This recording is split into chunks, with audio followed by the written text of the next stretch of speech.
राधे राधे प्यारे साथियों, प्रद्योत गुरुकुल में आपका हार्दिक स्वागत है। मैं हूं प्रद्योत और आज आपसे फिर से चर्चा करने के लिए उपस्थित हूं। आज हम एक छोटी सी प्रश्नोत्तरी लेकर आए हैं और उस प्रश्नोत्तरी में हमने संकलित किए हैं आधुनिक गद्य साहित्य के महत्वपूर्ण प्रश्न। जी हाँ, जो परीक्षाओं के लिए काफी खास होंगे। चलिए तो बिना किसी देर के आज शुरुआत करते हैं हिंदी गद्य साहित्य के महत्वपूर्ण प्रश्नों पर चर्चा। और महत्वपूर्ण प्रश्न है, बहुत महत्वपूर्ण प्रश्न है। सभी साथी शीघ्रता से जुड़ जाएंगे और आप नोट भी करते चलेंगे। चलिए शुरुआत करते हैं। पहला प्रश्न आपको स्क्रीन पर दिख रहा है। चलो भाई, पहला प्रश्न आपको दिखाई दे रहा है। एकालाप की विशेषता है, एकालाप की विशेषता है अंतर्मुखी प्रकृति के व्यक्ति की मानसिक उलझन की सफल अभिव्यक्ति हो सकती है। इसमें अंतर्मुखी मनोविज्ञान में जुंग ने, जुंग, ठीक है, इन्हीं को कहते हैं युंग। इन्होंने व्यक्तित्व के 3 प्रकार बताए। अंतर्मुखी, ठीक है, अंतर्मुखी, दूसरा बहिर्मुखी। मुख्यतः 2 प्रकार बताए थे, पहले अंतर्मुखी और बहिर्मुखी। बाद में इन दोनों की विशेषताओं से युक्त जो था उसे उभयमुखी नाम दिया गया। उसे क्या नाम दिया? उभयमुखी, ठीक है। अंतर्मुखी का मतलब होता है जो अपने ही अंदर खोया रहता है, जो बाहरी दुनिया से कम संपर्क रखता है, कम संबंध रखता है, जो कम बोलता है, अपने ही एकांत प्रिय रहता है। इस तरह की विशेषताएं होती हैं। अपने आप से, दोस्तों से कम मिलता है, अपने आप से ही ज़्यादा बातें करता है, बंद कमरे में रह के, मतलब अपने काम से काम, बाकी दुनिया से कोई मतलब नहीं। ये बहिर्मुखी होते हैं। ये समाज में ज़्यादा प्रमुखता से भाग लेते हैं, सबसे मिलते हैं, बात करते हैं, बोलते हैं। तो ये सामाजिक कार्यकर्ता होते हैं मुख्यतः, ठीक है। ये मुख्यतः जैसे आप समझ सकते हो वैज्ञानिक है, या बहुत सारे इस प्रकार के व्यक्तित्व वाले व्यक्ति अलग अलग, मुख्यतः वैज्ञानिक ही इसमें आते हैं। ये बहिर्मुखी हैं। अब क्या है कि ऐसा बताया बाद में कि ज़्यादातर व्यक्ति ऐसे होते हैं जो इन दोनों की विशेषता, कुछ विशेषताएं अंतर्मुखी वाली होती हैं, कुछ बहिर्मुखी, तो उन्हें कह देते हैं उभयमुखी। ठीक है, तो आप तीनों को समझ गए होंगे। व्यक्तित्व के 3 प्रकार, अंतर्मुखी व्यक्तित्व, बहिर्मुखी व्यक्तित्व और उभयमुखी। तो यहाँ अंतर्मुखी व्यक्तित्व की ही बात हो रही है। अंतर्मुखी, ठीक है, प्रकृति के व्यक्ति की मानसिक उलझन की सफल अभिव्यक्ति हो सकती है इसमें, एकालाप में, ठीक। इसमें एक ही पात्र संपूर्ण कथानक की अभिव्यक्ति करता है। यह बहिर्मुखी व्यक्तित्व के वैचारिक अभिव्यक्ति का सफल माध्यम है। केवल क और ख सही है।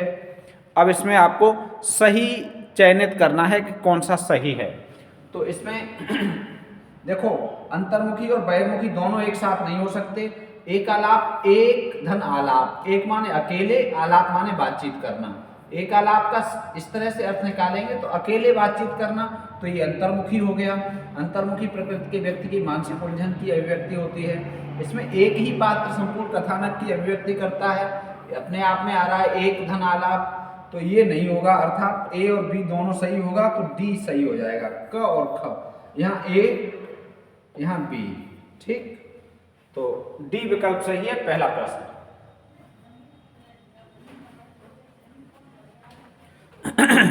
काफी बढ़िया प्रश्न है। चलो, पहला प्रश्न हो गया। अब देखते हैं दूसरा। जूठन किस दलित साहित्यकार की रचना है? जूठन कौन से दलित साहित्यकार की रचना है? जूठन के 2 भाग प्रकाशित हो चुके हैं, ठीक है। बहुत महत्वपूर्ण है, मोस्ट इंपॉर्टेंट है। पहले भी हम आपको बता चुके हैं, ये रचना बहुत महत्वपूर्ण है। बताइए, शरद कुमार लिम्बाले, कमल भारती, ओम प्रकाश वाल्मीकि और जियालाल आर्य, इनमें से कौन से साहित्यकार की रचना है? तो ये बहुत प्रचलित है, बहुत महत्वपूर्ण है। ओम प्रकाश वाल्मीकि का जीवन परिचय और इनकी महत्वपूर्ण कृतियाँ और इनके संबंध में महत्वपूर्ण तथ्य हमने एक वीडियो में दिए हैं, यदि आपको ओम प्रकाश वाल्मीकि पढ़ने हैं तो आप उस वीडियो को सर्च करके पढ़ सकते हैं। ठीक है, दूसरे प्रश्न का सी विकल्प सही। चलो तीसरा, अपने अपने पिंजरे। अपने अपने पिंजरे बहुत महत्वपूर्ण है। अपने अपने पिंजरे किसकी आत्मकथा है? बताइए किसकी आत्मकथा है? शरण कुमार लिम्बाले की है, या मोहनदास नेमिष-राय की है, या कमल भारती की, या शिवराज सिंह बेचैन की है? ठीक है, बताओ। ये दलित आत्मकथाओं से प्रश्न रखे हैं यहाँ पर हमने और काफी महत्वपूर्ण है। ठीक है, ये भी बहुत महत्वपूर्ण आत्मकथा है, मोस्ट इंपॉर्टेंट। अपने अपने पिंजरे, बताओ अपने अपने पिंजरे किसकी है? तो ये है मोहनदास नेमिष-राय की। ठीक है, अपने अपने पिंजरे किनकी है? मोहनदास नेमिष-राय की आत्मकथा है और बहुत महत्वपूर्ण दलित आत्मकथा है। ठीक है, मोहन का दास, अपने अपने पिंजरे। चलो चौथा प्रश्न, मुर्दहिया। मुर्दहिया कल की क्लास में भी हमने चर्चा की थी आपको, और हमने प्रश्न आपको एक प्रश्न भी दिया था कम्युनिटी पोस्ट पर कि मुर्दहिया के लेखक कौन है? कमल भारती, सूरजपाल, तेज सिंह, तुलसीराम। ठीक है, ये तुलसीराम दलित लेखक हैं। आप इनको तुलसीदास मत समझ लेना। ठीक है, तुलसीदास मत समझ लेना, ये तुलसीराम है।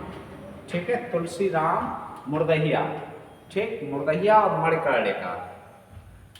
चलिए, बहुत महत्वपूर्ण, तिरस्कृत आत्मकथा किसकी है? तिरस्कृत आत्मकथा किसकी है? बताइए तिरस्कृत किसकी है? तिरस्कृत आत्मकथा सूरजपाल, रमणिका गुप्ता, सुशीला टकगोरे, ठीक है, और रजत रानी। बताइए तिरस्कृत किसकी आत्मकथा है? तो तिरस्कृत काफी चर्चित और महत्वपूर्ण आत्मकथा है, सूरजपाल की है। ठीक है, ए विकल्प सही है। पांचवा प्रश्न। चलो छठा, दलित विमर्श की भूमिका। दलित विमर्श की भूमिका किसकी आलोचनात्मक कृति है? दलित विमर्श की भूमिका किसकी आलोचनात्मक कृति है, आपको ये बताना है। ओम प्रकाश वाल्मीकि, शरण कुमार लिम्बाले, मोहनदास नेमिष-राय, जयप्रकाश करदम। अब बताइए, थोड़ा सा ठीक प्रश्न है ये। दलित विमर्श की भूमिका किसकी आलोचना कृति है? बताओ। ओम प्रकाश वाल्मीकि की? जी नहीं, इनकी भी नहीं और इनकी भी नहीं। जयप्रकाश करदम की आलोचनात्मक कृति है दलित विमर्श की भूमिका। और हिंदी साहित्य की भूमिका कमेंट करके बताइए आप। हिंदी साहित्य की भूमिका, हिंदी साहित्य की भूमिका, ये किनकी कृति है? ठीक है, हिंदी साहित्य की भूमिका किसकी कृति है, ये आप कमेंट कीजिए। छठा हो गया। सातवां, दलित साहित्य की अवधारणा और प्रेमचंद के लेखक कौन हैं? दलित साहित्य की अवधारणा और प्रेमचंद, इस ग्रंथ के लेखक कौन हैं? बताओ। दलित साहित्य की अवधारणा और प्रेमचंद के लेखक कौन हैं? ये ग्रंथ है, पुस्तक है। इसके लेखक गिरिराज किशोर, सदानंद शाही, शिवराज सिंह बेचैन, विमल थेराट। तो इसके लेखक कौन हैं? सदानंद शाही जी हैं। ठीक है, बी विकल्प सही है 7वें प्रश्न का। अब देखो 8वां प्रश्न।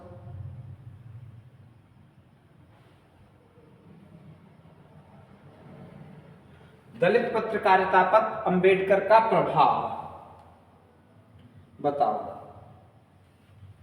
दलित पत्रकारिता पर अंबेडकर का प्रभाव, इस पुस्तक के लेखक कौन हैं?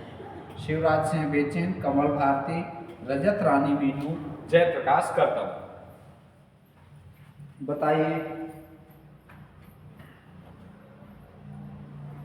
तो इसके लेखक कौन हैं? दलित पत्रकारिता जो है उस पर अंबेडकर जी का प्रभाव क्या है, इसके लेखक हैं शिवराज सिंह बेचैन। ठीक, ये विकल्प सही होगा। काफी अच्छा प्रश्न है। अगला देखो, अंबेडकर विरोधियों के चक्रव्यूह में, अंबेडकर विरोधियों के चक्रव्यूह में के लेखक कौन है? कुसुम मेघवाल, जियालाल आर्य, मोहनदास नेमिश्रा, दूधनाथ सिंह। बताइए। अंबेडकर विरोधियों के चक्रव्यूह में बताओ। तो कुसुम मेघवाल नहीं, जियालाल आर्य नहीं, मोहनदास नेमिश्रा है। इनका ये रचना है, इनकी ग्रंथ है ये। ठीक है। 9वां प्रश्न। अगला, उठाई गीर, बहुत महत्वपूर्ण, हो सकता है आपने नया सुना हो। ठीक है, वेरी इंपॉर्टेंट।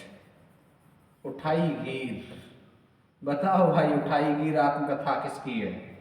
लक्ष्मण गायकवाड़ की है, शत्रुघ्न कुमार की है, मनसाराम की है, या विपिन बिहारी की है? बोलो, विपिन बिहारी लाल की जय। बताओ, उठाई गीर किसकी है? उठाई गीर बहुत महत्वपूर्ण है। ठीक, तो उठाई गीर आत्मकथा है लक्ष्मण गायकवाड़ की। किसकी है? लक्ष्मण गायकवाड़, उठाई गीर। ठीक, बिल्कुल ठीक। चलो भाई, ठीक तो ठीक।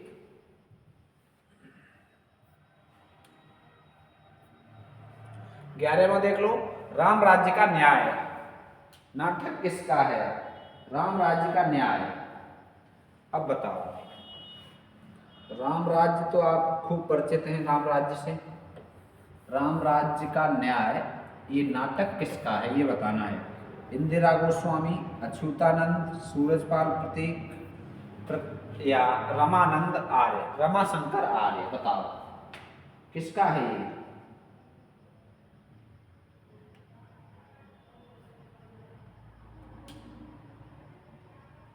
बताइए भाई, बताइए। राम राज्य का न्याय,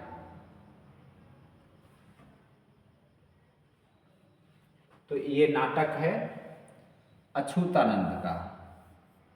किसका है? अच्युतानंद। ठीक, चलिए भैया, 11वां प्रश्न हो गया। अब देखते हैं अगला प्रश्न, 12वां। आधुनिक काल में हिंदी साहित्य में स्त्रीवादी लेखन से जुड़ी प्रथम लेखिका कौन है? बहुत महत्वपूर्ण। आधुनिक काल में हिंदी साहित्य में स्त्रीवादी लेखन से जुड़ी प्रथम लेखिका कौन है? बताओ। आधुनिक काल की बात हो रही है, आधुनिक काल में हिंदी साहित्य की बात हो रही है, स्त्रीवादी लेखन की बात हो रही है, पहली लेखिका की बात हो रही है। बताओ। शिवानी, बंग महिला, महादेवी वर्मा, सुभद्रा कुमारी चौहान। कौन है? ABCD बताइए। बहुत अच्छा प्रश्न है, बहुत अच्छा प्रश्न है ये भाई। बताओ। तो इसमें B विकल्प सही हो जाएगा, बंग महिला, राजेंद्र बाला घोष। अगला है, हिंदी साहित्य में स्त्री विमर्श की प्रथम लेखिका कौन है? ये एक बार प्रश्न आया था, एक एग्जाम में हमने दिया था, उस एग्जाम में। हिंदी साहित्य में स्त्री विमर्श की प्रथम लेखिका कौन है? हिंदी साहित्य में स्त्री विमर्श की प्रथम लेखिका कौन मानी जाती है? बताओ। हिंदी साहित्य में स्त्री विमर्श की प्रथम लेखिका महादेवी वर्मा, राजेंद्र बाला घोष, शिवानी, मृदुला गर्ग। बताइए भाई, बताइए। तो हिंदी साहित्य में स्त्री विमर्श की प्रथम लेखिका मानी जाती हैं महादेवी वर्मा जी। ठीक है, पहली लेखिका कौन मानी जाती हैं? महादेवी वर्मा। याद रखेंगे, स्त्री विमर्श में पहली लेखिका पूछी जाएंगी तो महादेवी वर्मा जी। चलो,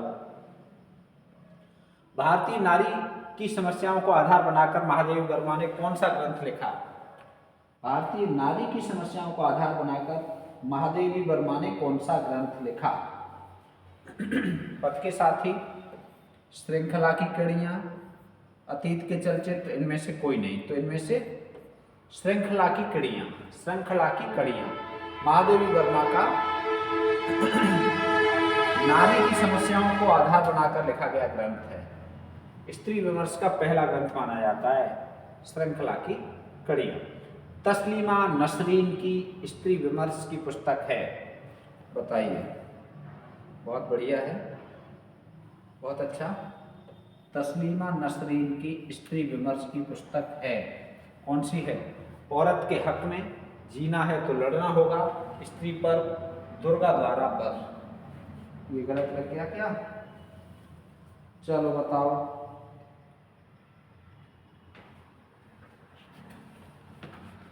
तस्लीमा नसरीन की स्त्री विमर्श की पुस्तक कौन सी है? तस्लीमा नसरीन की स्त्री विमर्श पर आधारित पुस्तक है औरत के हक में। ये है औरत के हक में, ठीक है। एकदम महत्वपूर्ण प्रश्न है, अच्छा प्रश्न है, ठीक है।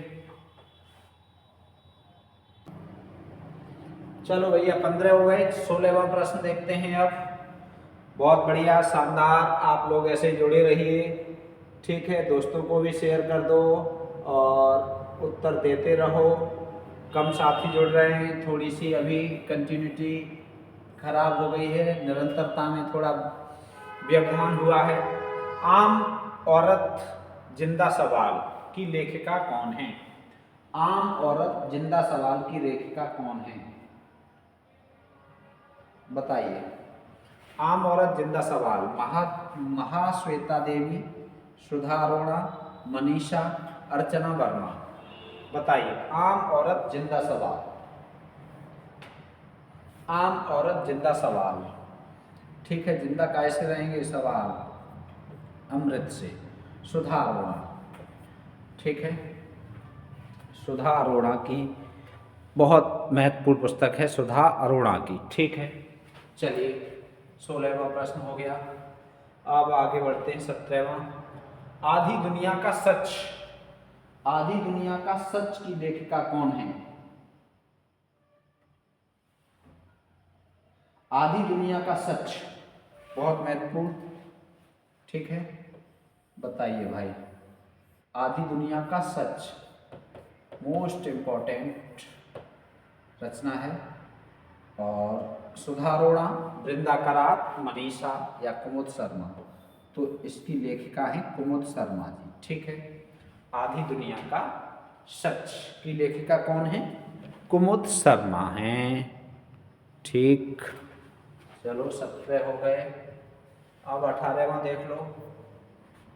स्त्री विमर्श औरत के लिए औरत, स्त्री विमर्श औरत के लिए औरत, ये रचना किसकी है?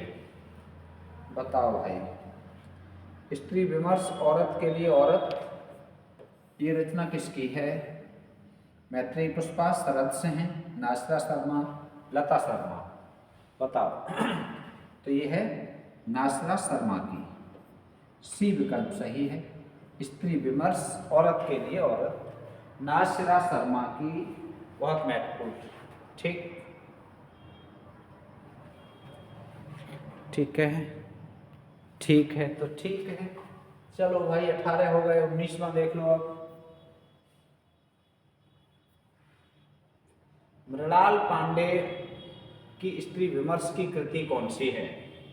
मृणाल पांडे की स्त्री विमर्श पर आधारित कृति पूछी जा रही है। परिधि पर स्त्री, जहां औरतें गढ़ी जाती हैं, वो उपरी, उपरोक्त सभी। बताओ। मृणाल पांडे की स्त्री विमर्श पर आधारित कृति कौन सी है? तो परिधि पर स्त्री ये भी है, जहां औरतें गढ़ी जाती हैं, उपरी, तीनों ही मृणाल पांडे की हैं और इम्पोर्टेंट रचना है, ठीक। 19 हो गए। 20वां, स्त्री होने की सजा और बचपन से बलात्कार।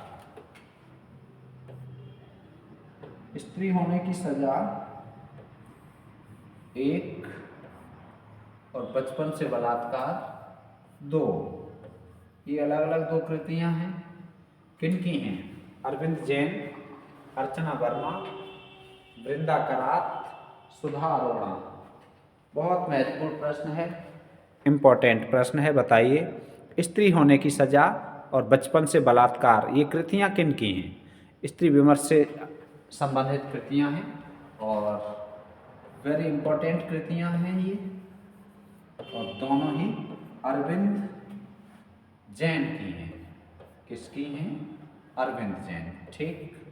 ये बहुत महत्वपूर्ण कृतियां हैं अरविंद जैन की। 20वें प्रश्न का ए विकल्प सही है।